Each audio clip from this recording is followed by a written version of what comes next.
안녕하십니까. 네, 성서 못자리를 담당하고 있는 김덕재 안드레아 신부입니다. 네, 이번 시간에는 저번 시간까지 우리가 루카 복음에 대한 순환기가 다 끝나면서 루카 복음을 좀 마무리 지었습니다. 이번 시간에는 요한 복음의 첫 번째 시간.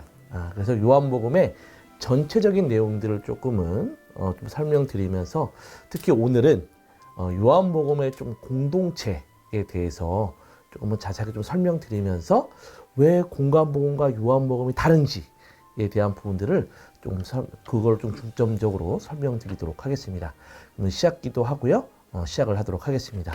성부와 성자와 성령의 이름으로 아멘. 사랑하신 주님, 이 시간 당신께서 함께 해주시고 또 저희들이 당신의 말씀을 공부하는 가운데 저희들의 믿음이 한층 더 커나갈 수 있도록 이끌어 주소서. 하늘에 계신 우리 아버지, 아버지의 이름이 거룩히 빛나시며 아버지의 나라가 오시며 아버지의 뜻이 하늘에서와 같이 땅에서도 이루어지소서.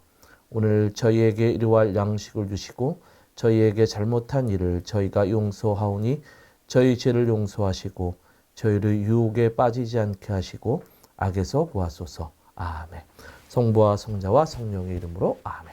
네, 이번 시간에는 제가 앞에서 잠깐 말씀드렸던 것처럼 첫 번째로는 이 요한 공동체의 역사에 대해서 좀 설명을 드리고 그 안에서 공관복음과 요한복음의 차이점들이 드러나기 시작합니다.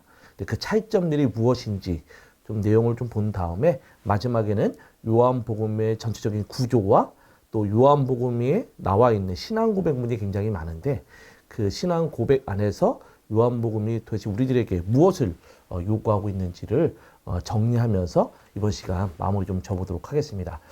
많은 분들이 첫 번째, 많은 분들이 그 예수님께서 부활하신 다음에 그 다음에 지자들에게 복음 선포의 사명을 맡겨놓으시고 승천하신 다음에 초대교회 사람들은 유다인들과 완전히 반목이 돼서 새로운 공동체를 만들었다고 생각하시지만 그렇지 않습니다.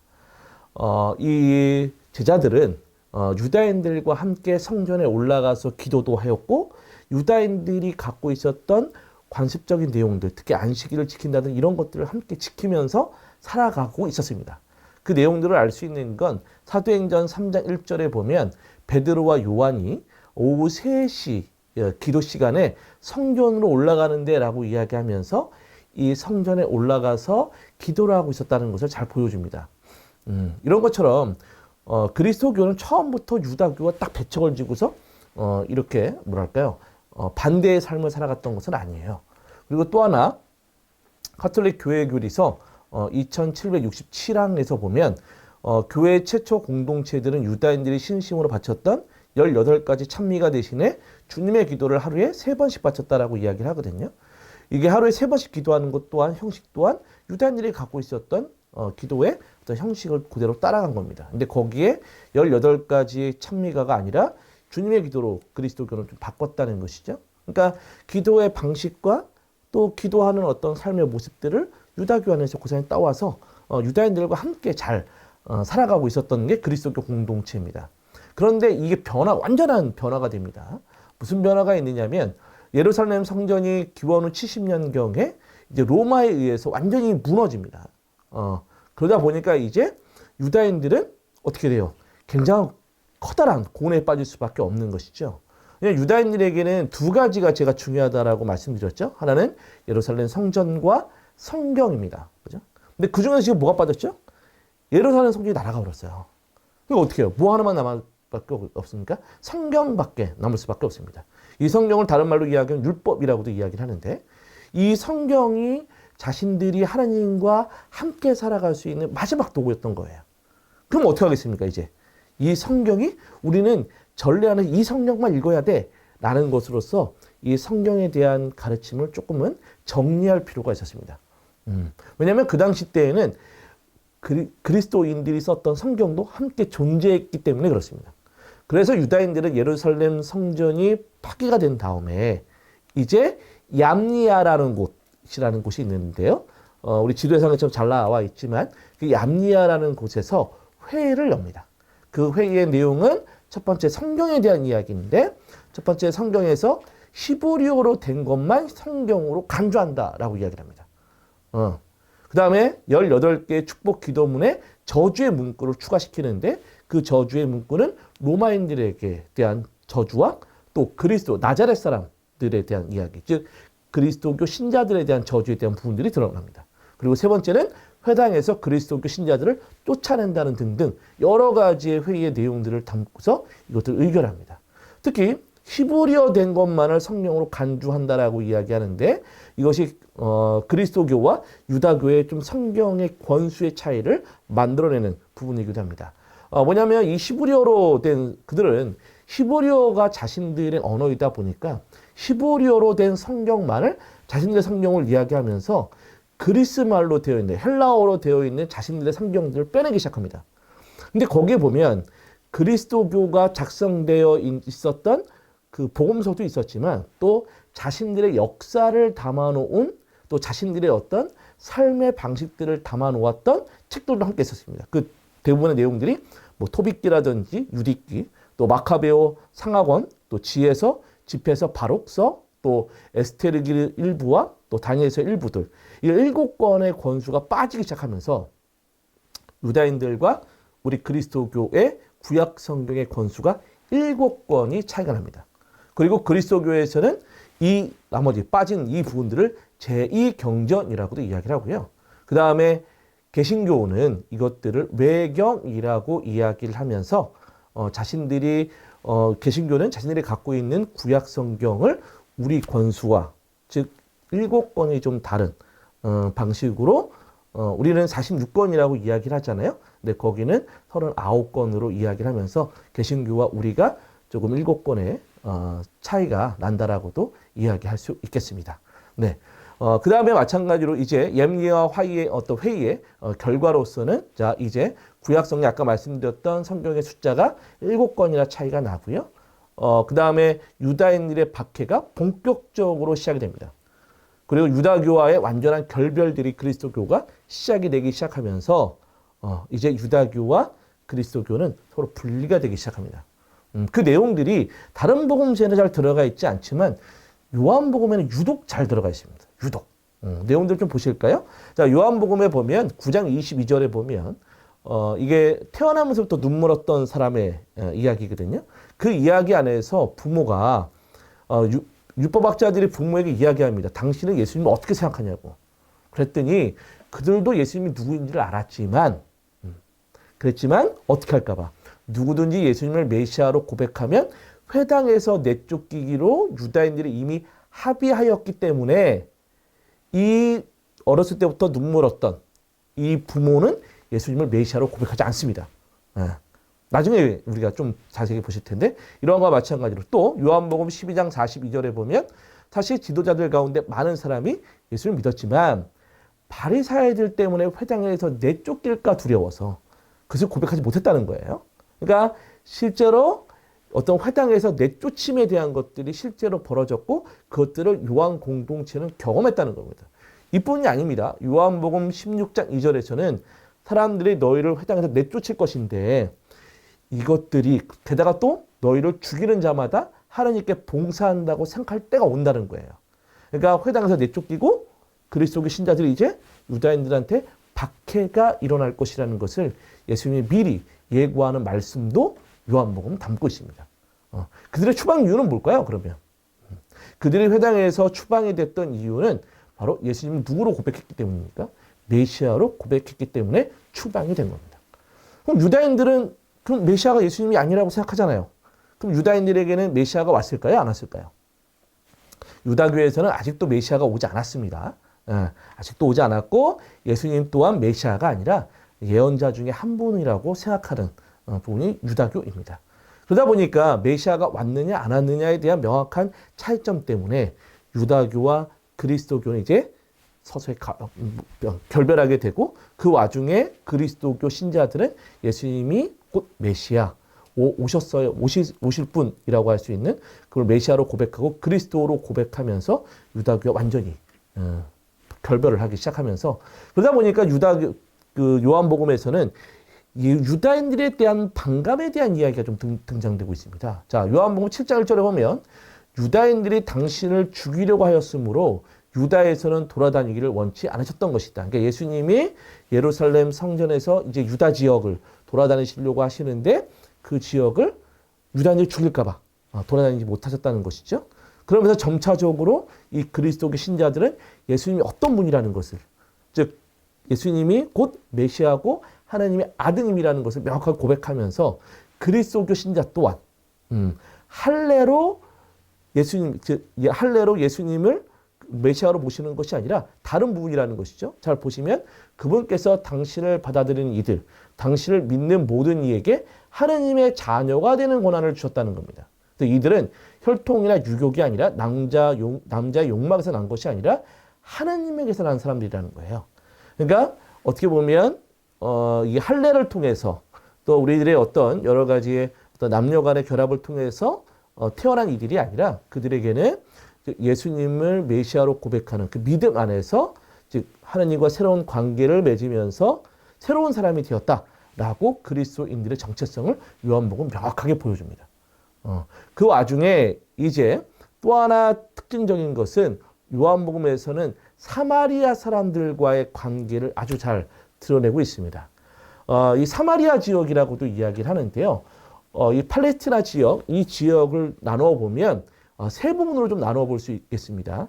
이 갈릴레아라고 하는 이 갈릴레아 호수를 중심으로 한 갈릴레아 지역과 그 다음에 이 갈릴레아 바로 좀 남쪽으로 내려오면 이 산악 지역에 있는 사마리아 지역과 그 밑으로 예루살렘을 중심으로 한 유다 지역, 이 세 부분으로 나누어 볼 수 있겠는데 그 중에서 사마리아 사람들은 이 사마리아 지역에 살던 사람들입니다. 이 사람은 이 사마리아 사람들에 대한 부분을 좀 알려면 좀 성경의 어떤 배경 지식이 좀 필요한데요. 그 사마리아 사람들에 대한 이야기는 이 솔로몬에서부터 조금 출발하면 좀 이해가 좀 쉽습니다. 여러분들이 다윗이 예루살렘, 그러니까 이스라엘 지역들을 통일했던 걸 알고 계시죠? 그런 와중에 다윗 다음에 솔로몬이 그 왕위를 이어받았고 이 솔로몬이 이제 이 유다 지역들, 즉 이스라엘 지역들을 통치하기 시작합니다.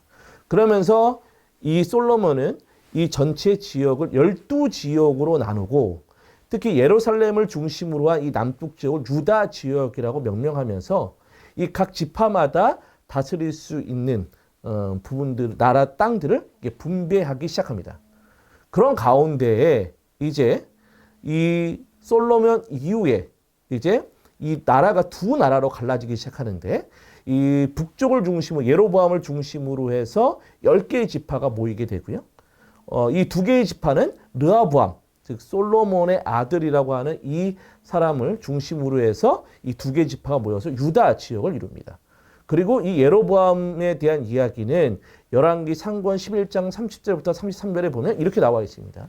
이제 내가 솔로몬의 손에서 이 나라를 찢어내 너에게 10지파를 주겠다. 그러나 한 지파만은 나의 종 다윗을 생각하여 그리고 이스라엘의 모든 지파에서 내가 뽑은 예루살렘 도성을 생각하여 그에게 남겨주겠다. 라고 합니다. 그래서 유다 지파와 베냐민 지파를 빼놓곤 다 함께 모여서 예로보암을 왕으로 해서 이스라엘이라는 나라를 건립합니다.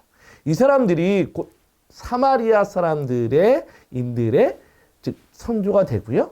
이 사마리아인들은 나중에 사마리아 지역, 이스라엘 지역은 나중 기원전 722년에 아시리아에 의해서 멸망이 되고요. 이 아시리아라는 나라는 혼합 정책을 씁니다. 그러니까 자신들의 어떤 나라, 국민들을 그쪽 지역으로 보내서 그들과 함께 혼합해서 함께 섞여서 살도록 만듭니다. 그러니까 이방인들과 함께 섞여 살게 되는 것이죠.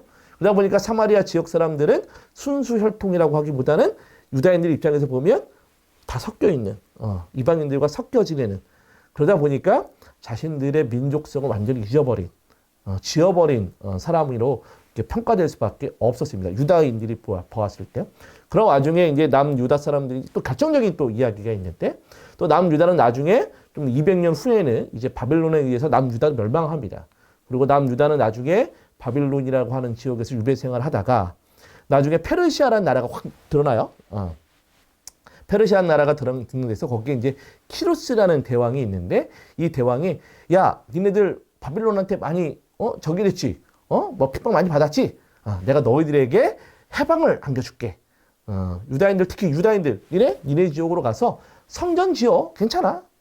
내가 성전 좀 대줄게. 이런 키루스 칙령을 반포합니다. 그래서 유다인들은 이제 이 해방을 맛보면서 예루살렘으로 다시 돌아오게 되었고, 예루살렘에서는 이제 그 500년, 기원전 500년도에 바빌론에 의해서 무너졌던 이 성전을 다시 짓기 시작합니다. 근데 그럴 때 유다인들이 다시 졌잖아요. 그럼 그 지역에 살고 있던 사마리아인들도 어떻게 하겠습니까? 사마리아인들도 당연히 우리가 도와줄게 라고 다가왔었습니다. 그런데 유다인들한테 독특함이 좀 있어요. 유다인들은 이 사마리아 사람들이 이제 아까 혼합 정책을 썼다고 말씀드렸잖아요. 그러니까 이방인들과 섞여 살고 그러다 보니까 자신들의 민족성을 저버렸다고 생각해서, 또 특히 사마리아인들은 부정한 사람들이라고 생각을 해서 그들에게 유다인들은 이 성전 제거라는 것을 거부합니다. 너희들 필요 없어. 너희 성전 제거라는 거 너희들 도움 필요가 없어라고 거부를 하기 시작합니다. 그러니까 사마리아인들이 어떻게 하겠습니까? 열받죠. 그죠? 여러분들 이걸 안 받겠습니까? 아니 내가 기껏해서 도와준다고 했는데 필요 없어. 니네가 뭔데? 이렇게 당당하게 그러니 사마리아인들이 열이 받을 수밖에 없었고, 그래서 한동안 유다인들이 성전을 재건하는 거에 회방을 놓습니다. 그래서 한동안 성전 재건이 잠시 중단이 되기 시작합니다. 그러니까 더 싸우게 되는 거죠. 그런 와중에 사마리아인들은 니네 예루살렘에 성전 지을 거야? 우리는 그러면 그리짐산에다가 성전을 지을 거야. 그리고 우리는 모세 오경만을 우리의 성경으로 삼을 거야. 라고 이야기하면서 사마리아 오경이라는 것을 통해서 자신들의 독자적인 어떤 종교를 만들어가면서 살기 시작하는 것이 바로 사마리아인들이었습니다. 유다인들에서 보면 뭐예요? 자신들의 민족도 배반하고 자신들의 종교도 배반하고 이 배반자들인 거예요. 배반자들. 그러니까 이 배반의 아이콘들이다 보니까 유다인들 입장에서 사마리아 사람들은 같이 밥을 먹거나 또 사마리아 사람들과 이야기하는 것조차도 아주 거북하게 생각했습니다. 왜? 배신자니까. 너 배신이야. 배신자니까요. 이게 되게 그런 겁니다. 그러다 보니까 당연히 유다인들을 중심으로 했던 이 마테오 공동체에서는 12제자를 예수님이 파견을 보내시거든요. 근데 이 마테오 공동체는 유다인들의 중심입니다. 그러다 보니까 12제자를 파견할 때 예수님이 사마리아 고을에 들어가지 말라라고 이야기를 첨가해 놓습니다. 마테오복음에 나와 있는 이야기예요. 그래서 다른 민족들에게 가는 길도 가지 말고 사마리아인들의 고을에 들어가지 말라라고 이야기합니다. 근데 그렇지만 루카는 조금 이걸 또 순화시켜서 루카는 이제 사마리아 사람들과 조금은 관계가 좋은 상태로 만들면서 특히 나병 환자 10사람에 대한 치유 이야기 안에서 분명히 10사람이 치유를 받았지만 그 중에서 예수님께 감사하면서 돌아왔던 사람이 사마리아 사람이라는 것을 이야기하면서 사마리아 지역에 또 복음이 선포되었고 복음을 믿는 사람들의 첫 번째라기보다는 복음을 믿었고 또 신앙의 길을 가지고자 했던 사람들 안에는 사마리아 사람들도 있었다라고도 이야기해 주는 게 루카복음입니다. 그런 와중에 요한복음은 좀 더 루카복음보다 더 진취적입니다. 뭐냐면 예수님께서 우물가에서 어떤 여인, 사마리아 여인과 직접 이야기를 하시죠. 그럼 이제 직접 이야기를 하다가 어떻게 되죠? 이 사마리아 여인이 이분은 내 거 모든 걸 다 알고 있어. 그러다 보니까 많은 사람들에게 이분이 우리가 그토록 기다리던 메시아가 아닐까? 라고 사람들한테 이야기해 줍니다. 그랬더니 사람들이 예수님께 다가왔고 예수님과 막 이야기를 하는 와중에 이제 그 사람들은 우리가 믿는 것이 이제 그 여자 당신의 한 말 때문이 아니요. 우리가 직접 듣고 이분께서 참으로 세상의 구원자이심을 알게 되었어 라고 이야기하면서 사마리아 사람들이 이제 예수님을 믿는 모습들을 명확하게 요한복음은 보여줍니다. 그래서 어떤 학자들은 요한 공동체 구성원들 속에는 사마리아 사람들이 있었다고도 이야기를 합니다. 그래서 사마리아 사람들이 가지고 있었던 여러 가지 신앙적 생각들이 요한 공동체에 영향을 미쳤고 그 영향을 미치는 것 안에서 요한 공동체가 그리스도를 고백하는 방식에 조금 변화가 있었다라고도 어떤 학자들은 주장을 하기도 합니다. 자, 그 다음에 이러한 어떤 거 안에서 이제 점차적으로 요한 공동체는 이제 사마리아 사람들 들어오고, 그리고 유다인들과는 조금 결부가 되면, 결별을 하면서 예수님이 곧 누구라고? 메시아라고 명확하게 고백하는 공동체가 이 요한 공동체였습니다. 그런 와중에 요한 공동체를 위협했던 또 하나의 어떤 사람들이 있었습니다. 그 사람들은 바로 이단 사람들인데, 특히 영지주의라고 할 수 있는 이단들이 요한 공동체에 위협을 가했었습니다. 이거는 요한 첫째 서간에서 좀 볼 수 있겠는데요. 요한 첫째 서간 4장 1절부터 2절에 보면, 자, 사랑하는 여러분, 아무 영이나 다 믿지 말고 그 영이 하나님께 속한 것인지 시험해 보라고 이야기합니다. 거짓 예언자들이 세상에서 많이 나갔기 때문인데, 여러분 하나님의 영을 이렇게 알 수 있다는 겁니다. 무엇이냐면 예수 그리스도께서 사람의 몸으로 오셨다고 고백하는 영은 모두 하나님께 속한 영이라는 겁니다. 도대체 이게 뭐죠? 그러니까 예수님이 사람의 몸, 육체를 취해서 우리와 함께 사셨다라고 고백하는 영은 바로 하나님의 영, 그 하나님께 속한 영으로서 그리스도교 신자들이 수 있다라고도 이야기해 주는 겁니다. 있다라고 이야기하는 것이죠. 근데 왜 이런 이야기가 나타날까? 이것은 조금 복잡한 내용이긴 하지만 영지주의라고 하고 또 가연설이라고 또 이야기를 하는데, 이 사람들의 이단에 빠져 있었던 사람들이 이 요한 공동체에 있었기 때문에 이 내용들을 좀 전달해 준 거라고 할 수 있겠습니다. 자, 보시면 제가 하나 그림을 그려놨는데 이게 데미우르고스라고 하는 신의 형상입니다. 이 사람들이 갖고 있었던 특징적인 어떤 사고방식이 있는데요. 이 사람들은 영과 육에 대한 이분법적인 사고방식으로 이 세상을 생각합니다. 그래서 영은 뭐예요? 아주 좋은 거예요. 육은 뭘까요? 육은 죄를 짓잖아요. 그래서 육은 나쁜 거예요. 별로 안 좋은 거예요. 그래서 육에 대한 것들을 좀 탈피해서 영적인 것만 찾으려고 노력했고, 그 중에서 영적인 것, 즉 영적인 것을 찾기 위해서는 그노시스라고 하는 이 지식에 대한 깨달음을 통해서 이 영적인 것들을 추구할 수 있다라고 이야기합니다. 자, 이러한 배경 안에서 좀 본다면, 자, 물질적인 세상이에요. 이 물질적인 세상은 좋은 걸까요? 나쁜 걸까요? 그들에게선, 영지주의자들에게선. 이 물질적인 세상은 즉 육이기 때문에 악입니다. 그래서 하느님께서 이 세상을 만든 게 아니에요. 그래서 아까 제가 이상한 그림 하나 있었죠? 예, 그 그림처럼 데미우르고스라고 하는 조금은 불완전한 신이 완전한 신이 갖고 있던 영을 이용해서 물질을 창조했다라고 생각했고, 그 와중에 인간은 참된 지식인 그노시스를 얻음으로써 참된 영을 가지게 되고 참된 구원을 이룰 수 있다라고 생각했던 사람들이 바로 이 영지주의자, 이단적인 사람들이었습니다. 그 사람들이 좀 약간 좀 어렵죠? 좀 어려울 수 있습니다. 근데 이 사람들이 왜 이단이라고 이야기를 하냐면 이렇게 이것 때문에 이단이 될 수밖에 없는 거예요. 예수님에 대한 이야기를 전해주는데 어떻게 이야기하냐면 예수님은 참된 진리를 알려주셨던 분이라는 거예요. 여기까지는 굳이 문제가 되진 않아요. 그죠? 우리도 마찬가지로 뭐 진리를 지원하라, 난 진리를 지원하러 왔다. 라고도 예수님이 십자가 못 박혀 돌아가시기 직전에 이 빌라도와 대담 안에서 이야기하고 있기도 하거든요. 별로 이상한 거. 근데 여기서부터가 문제가 시작됩니다. 자, 그렇기 때문에 아까 물질적인 세계는 아까 뭐라 그랬죠? 악이라고 말씀드렸죠? 그래서 예수님이 참된 진리를 알려주시긴 하셨지만 뭘 취하지 않고 육체를 취하지 않았다는 거예요. 영적인 존재로만 오셨다는 것이죠.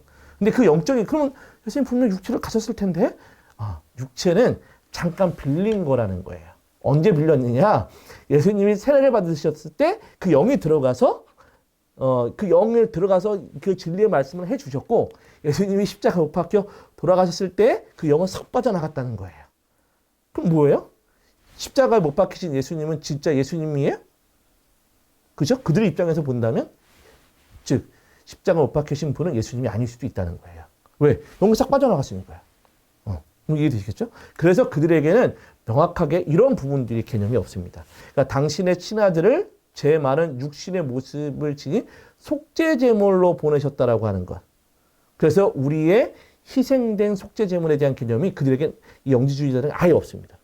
그리고 요한복음에서도 이것도 이해를 할 수 없습니다.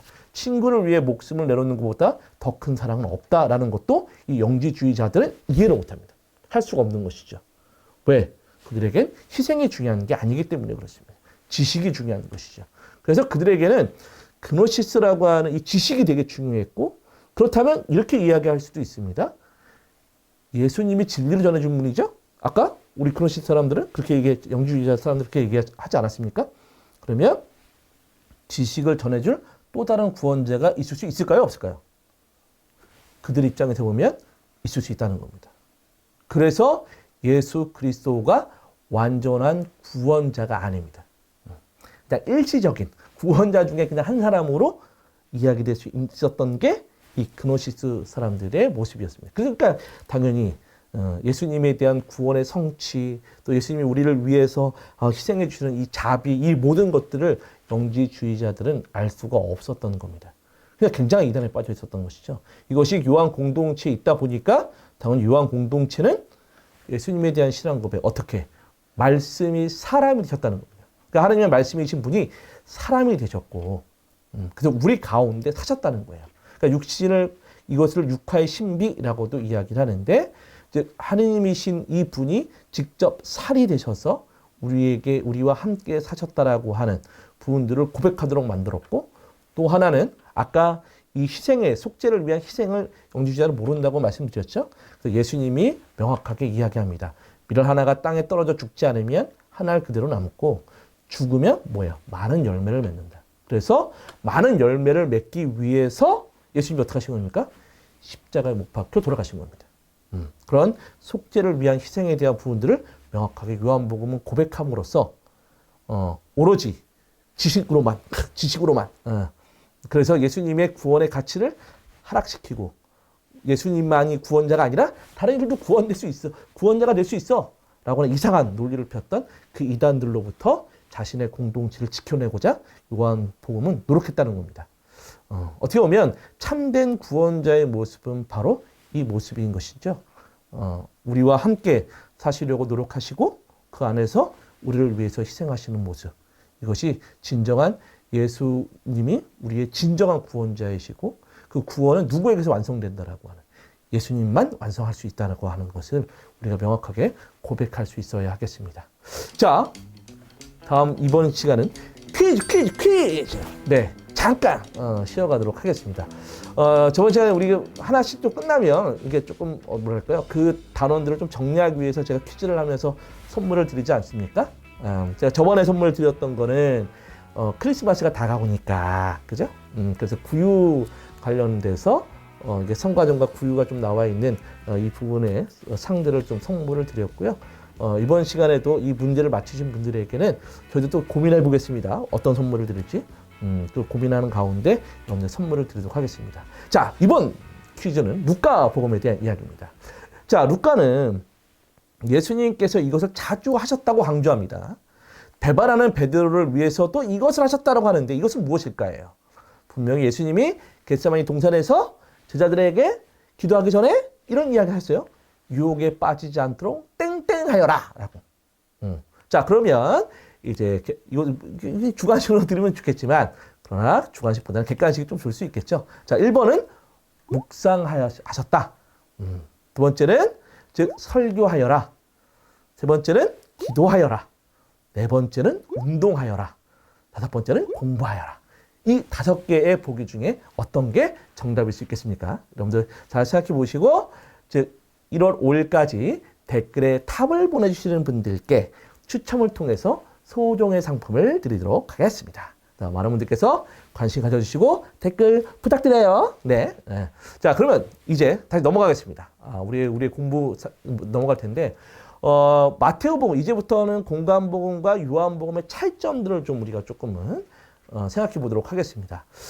마테오, 마르코, 요한, 루카 이 3개의 복음서는 공통적으로 예수님에 대한 함구령이 등장된다라고 말씀드렸습니다. 그 함구령이 뭐냐라고 이야기를 하면 마귀들이 말하는 것을 허락하지 않으시고 그들이 당신을 알고 있었기 때문에 마귀들이 말하는 것을 허락하지 않으셨어요.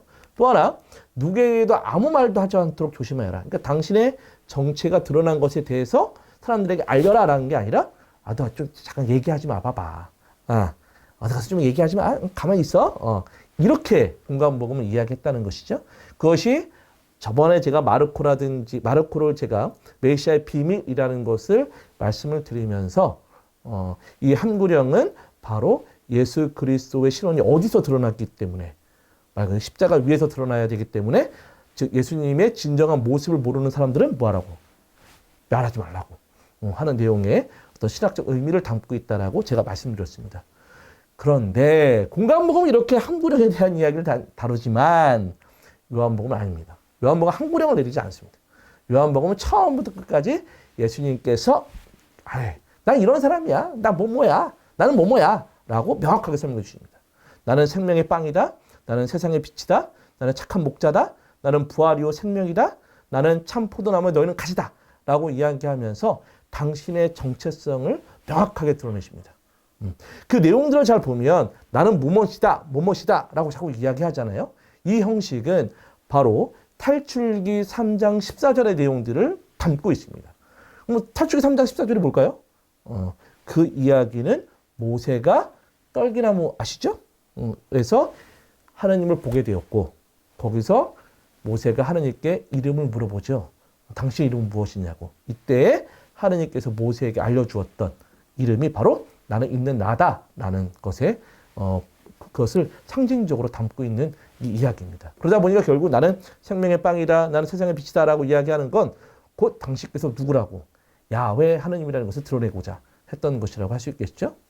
그래서 예수님은 결국 끊임없는 자기 계시를 통해서 요한복음은 예수님을 믿는가 믿지 않는가가 굉장히 중요한 문제로 대두가 되기 시작합니다. 그래서 이러한 믿음에 대한 문제가 굉장히 중요시하면서 믿는 사람들에게는 뭐 하라고? 영원한 생명을 얻게 되지만 아들을 믿는 사람은 또 심판을 받지 않고 그러나 믿지 않는 자는 어떻게 되죠? 심판을 받아버리는. 그래서 결국 믿음이 무엇을 가져다 주는 영원한 생명을 가져다 주는 것으로서 요한복음은 자꾸 이야기합니다. 그런 거에 비해서 공관복음은 생명, 영원한 생명이라는 것보다는 하느님 나라가 무엇인지에 대해서 중점적으로 설명해 주고 있다라고 할 수 있겠습니다. 그래서 공관복음에서는 영원한 생명에 대한 부분들이 한 번 정도밖에 등장되지 않고 모든 것들은 다 하느님 나라에 대한 이야기를 자꾸 예수님께서 이야기하시고 요한복음은 이와 좀 반대로 하느님 나라에 대한 부분들은 한 번밖에 이야기 안 하시고 그 영원한 생명에 대한 이야기들만 요한복음은 가득 담겨 있다고 할 수 있겠습니다. 또 하나 예수님에 대한 행적에 대해서도 공관복음과 요한복음은 조금 다릅니다. 예수님은 공관복음에서는 갈릴리아 호수에서부터 예루살렘으로 내려가는 여정을 한 번 보여줍니다. 딱 한 번. 그러나 요한복음은 파스카 축제를 지내러 3번이나 예루살렘으로 올라가십니다. 그러다 보니까 예수님이 몇 년 동안 공생을 하셨다고 알고 계세요? 3년 동안. 무엇을 통해서 할 수 있을까요? 공관복음을 통해서는 3년 동안 일하셨다는 걸 잘 모르고 요한복음이 3번이나 파스카 축제를 지내셨기 때문에 몇 년 동안 일하셨다. 3년 동안 일하셨다는 것을 요한복음을 통해서 알 수 있는 것입니다. 그리고 또한 이 예루살렘으로 제가 자꾸 올라갔다라고 이야기하잖아요. 그죠? 네. 아니 분명히 여기서 보면 갈릴레아 호수에서부터 예루살렘 어떻게 하는 건지 내려가는 거잖아요. 근데 왜 올라간다고 이야기했을까요? 왜? 그죠? 뭔가 좀 의문이 생기지 않습니까? 이거는 지형적 표시입니다. 자, 보시면 기본적으로 유다인들이 예루살렘으로 가는 방식은 요르단강을 따라서 가는 형식입니다. 근데 요르단강을 따라서 가다 보니까 요르단강보단 예루살렘이 지대가 높아요. 그러니까 요르단강에서 내려오다가 예루살렘으로 가려면 어떻게 해야 됩니까? 올라가야 되는 겁니다. 올라가야. 그래서 이 요한복음이 갖고 있는 이런 표현들은 바로 예루살렘 지형의 밝은 요한이었구나 라는 것을 좀 알 수가 있고 그래서 요한복음의 저자는 아마 사도 요한이지 않았을까? 예수님과 함께 지냈던 그것으로서 좀 추정해 볼 수도 있다라고도 이야기할 수 있겠습니다. 또 하나 이 요한복음과 공관복음의 또 다른 차이점은 바로 기적과 표징입니다. 자, 이 용어들의 차이점이 좀 드러나는데요. 공관복음은 예수님께서 놀라운 일, 즉 기적 같은 일을 하시는 용어를 디나미스, 두나미스라고도 이야기하는데 이 디나미스라는 용어를 씁니다. 그러나 요한복음은 다른 표현을 씁니다. 시미온 또 시메이온이라고도 이야기하는데 이 표징이라는 단어를 씁니다. 이 표징이라는 단어를 통해서 예수님의 정체를 가리키는 것인데 뭐냐면 여러분 이정표 아시죠? 이정표? 그죠? 이거를 따라서 가면 어떠에 도착이 되는구나 라는 것을 알 수가 있는 것이죠. 표징은 이정표와 같은 역할을 합니다. 어떻게 보면 공간복음에서는 디나미스라고 해서 능력이라고 이야기를 하지만 이것들은 예수님의 정체에 대해서 항구령하는 내용과 아주 밑닿아 있는 거죠. 왜냐하면 예수님이 거대한 능력이 있지만 그 구원의 능력은 어디서 발휘가 돼야 되죠? 십자가 위에서 발휘가 돼야 되는 것이죠. 그러다 보니까 그냥 십자가가 아닌 영광에 대한 능력으로만 사람들이 바라본다면 어떻게 해요? 어디 가서 얘기하지 말라고 하는 항구령이 주어지지만 표징, 명확하게 가리키잖아요. 그죠? 무엇을 가리키는 이정표 역할을 하니까 이 표징을 통해서 예수님이 어떤 분이다. 또 예수님이 어떤 하나님이다라는 것을 보여주는 것이죠. 그러다 보니까 이 표징은 예수님의 자기 계시로 명확하게 전달된다고 할 수 있겠습니다. 그래서 이 명확하게 예수님이 계시가 주어졌으니까 이제 그 계시를 어떻게 해요? 믿느냐? 믿지 않느냐? 거부하느냐? 받아들이느냐? 이것에 대한 부분으로 요한복음은 아주 강하게 메시지를 전달해주고 있다라고도 이야기할 수 있겠습니다. 그리고 또한 예수님 공간복음은 여러 가지 기적에 대한 이야기들을 많이 공간복음을 해놓고 있어요. 그런데 요한복음은 아닙니다. 요한복음은 계시죠, 계시. 예수님이 어떤 분이라는 것이 드러나는 것이잖아요. 그러다 보니까 여러 기적을 담겨놓지 않고 총 7개의 기적을 담아놓고 있습니다. 이거 7개의 기적들은 우리가 조금 다음 시간부터 조금씩 보시게 될 텐데 그 중에서 제일 중요한 것은 바로 맨 마지막에 죽은 라자로를 살리시는 내용이 7개의 표징의 마지막 표징이라는 것을 우리가 잘 기억해 볼 수 있고 또한 7개의 표징 안에서는 항상 이 다마문이 등장되어 있고요. 그래서 예수님의 다마문이라는 것이 예수님과 이게 이야기를 나누는 거예요. 이야기를 나누는 와중에 당시 명확하게 나는 생명의 빵이다. 나는 세상의 빛이다. 그래서 본인의 예수님이 어떤 분이신지가 명확하게 드러난다라고도 이야기할 수 있겠습니다. 이제 조금 정리를 하자면 요한복음의 어떤 구조에 대해서 볼 텐데요. 이제 요한복음은 크게 나눈다면 두 부분으로 나눠볼 수 있겠습니다. 하나는 표징에 관한 책이고 하나는 때에 관한 책, 또 영광에 관한 책이라고도 이야기하지만 이 예수님에 대한 그 최후의 만찬 이후로 또 예수님이 십자가 못 박혀 돌아가시는 내용들을 담고 있는 게 이 두 번째 책, 때에 관한 책입니다. 그리고 표징에 관한 책은 아까 7개 표징이 나와 있는 내용을 담고 있는 책이 이 표징에 관한 책이고 그 뒤에 앞뒤에 머릿말과 이 부록이라고 할 수 있는 내용들이 좀 담겨져 있습니다. 이 머릿말은 기본적으로 이 예수님의 어떤 그 찬가 노래라고 할 수 있는 것이겠죠. 이 로고스 찬가에 대한 부분들이 들어가 있고 이 부록이라는 것은 후대에 첨가가 된 내용을 좀 담고 있습니다. 그러다 보니까 요한복음은 결론이 2개예요. 이상하죠? 결론이 2개라고요? 자, 보실까요? 자, 요한복음 20장에 보면, 자, 복음서를 쓴 목적이 나타납니다. 자, 예수님께서 이 책에 기록되지 않은 다른 많은 표징도 지자들 앞에서 일으키셨다. 이것들을 기록한 목적은 예수님께서 메시아이시며 하나님의 아드님이심을 여러분이 믿고 또 그렇게 믿어서 그분의 이름으로 생명을 얻게 하라는 것이다. 라고 하면서, 결론을 줘요. 근데 21장은 아까 말씀드린 부록, 그죠? 첨가된 이야기입니다. 21장 넘어가면서 또 하나의 이야기가 등장되면서 역근이의 맺은 말이 등장됩니다. 자, 보시면 이 제자가 이 일들을 증언하고 또 기록한 사람이다. 우리는 그의 증언이 참되다는 것을 알고 있다. 예수님께서 하신 일은 이 밖에도 많이 있다. 그래서 그것들을 낱낱이 기록하면 온 세상이라도 그렇게 기록된 책을 다 담아내지 못하리라고 뭐예요? 나는 생각한다. 이 나는 이 책을 기록한 사람일까요? 아니에요. 엮은 사람입니다. 그러니까 저자가 요한복음 벌써 이것만 봐도 2명 이상이겠구나 라는 걸 알 수가 있습니다. 그래서 기록한 사람이 있고 그 기록한 것들을 다시 수집해서 다시 엮어서 편집 작업을 통해서 지금의 복음서를 편찬한 또 다른 사람이 있다는 것입니다. 그래서 이 2개의 결론이 있다는 것. 이것이 요한복음이 갖고 있는 가장 큰 특징입니다. 또 하나 요한복음의 또 다른 특징은 바로 최후의 만찬에도 있습니다.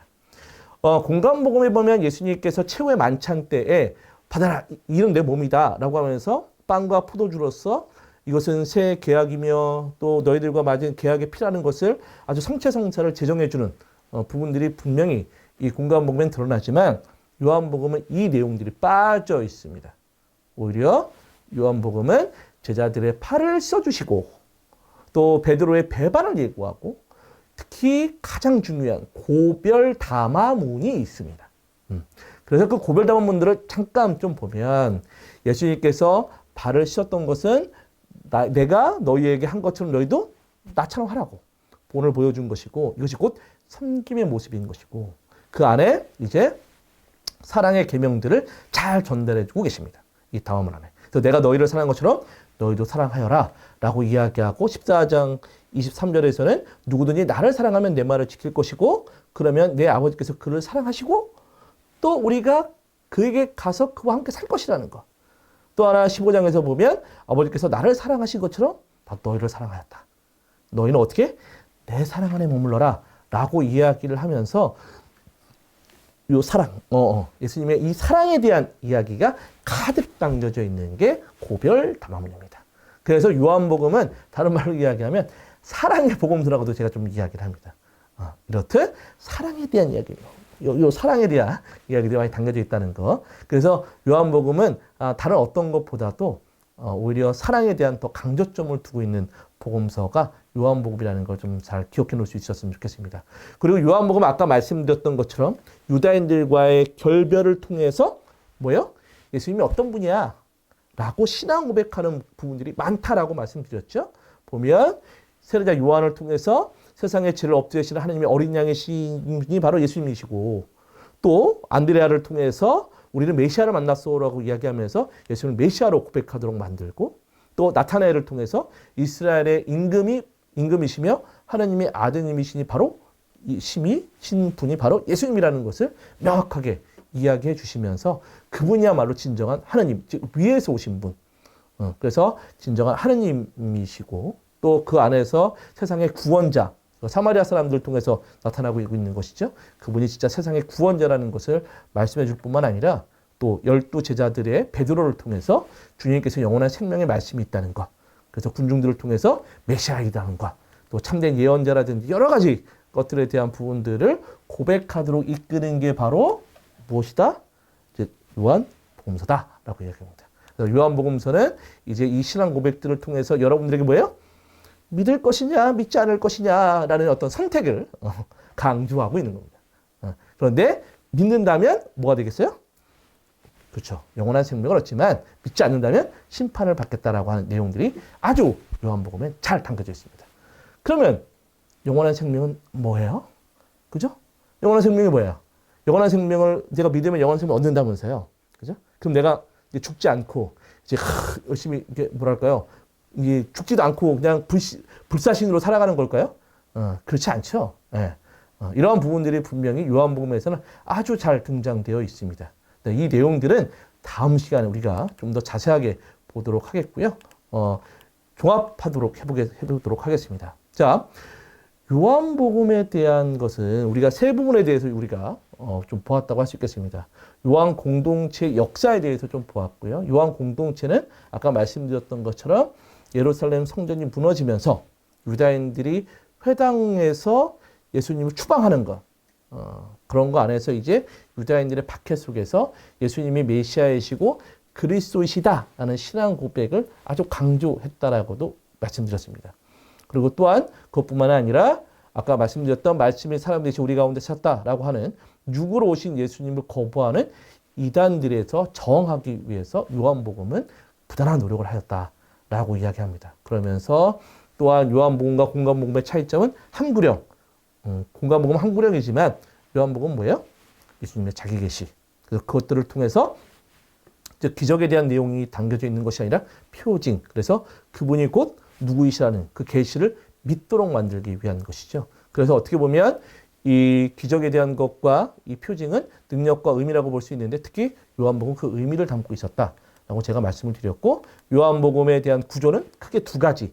즉 표징에 관한 책이라고 해서 그 7개에 대한 표징들을 담아놓고 있는 부분들과 때에 관한 책. 그래서 최후의 만찬 이후로 예수님의 어떤 담화문, 고별 담화문과 또 예수님의 어떤 순환기에 대한 또 부활에 대한 이야기를 담아놓고 있는 게 이 때에 관한 책이다라고 말씀드렸습니다. 그런 가운데 이 요한복음 안에서는 아주 신앙 고백적인 내용들이 아주 잘 등장되어 있고 그 안에서 믿을 것인가 믿지 않을 것이냐에 대한 신앙의 선택을 강조하도록 만들고 있다는 것.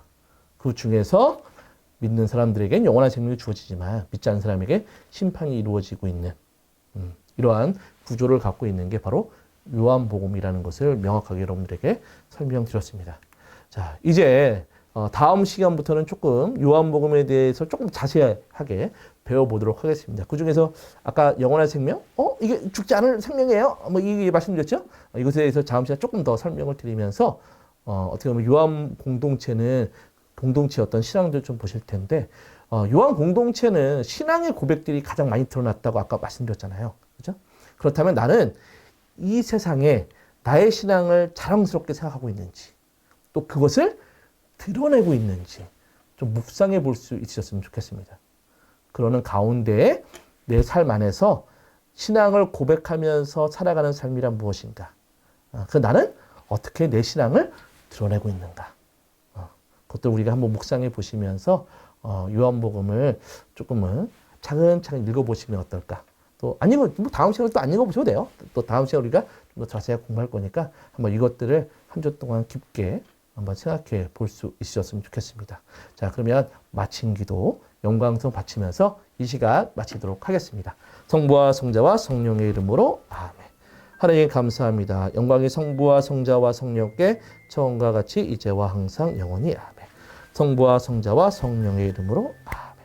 여러분 구독과 좋아요, 알림 설정 부탁드려요. 다음 시간에 봐요.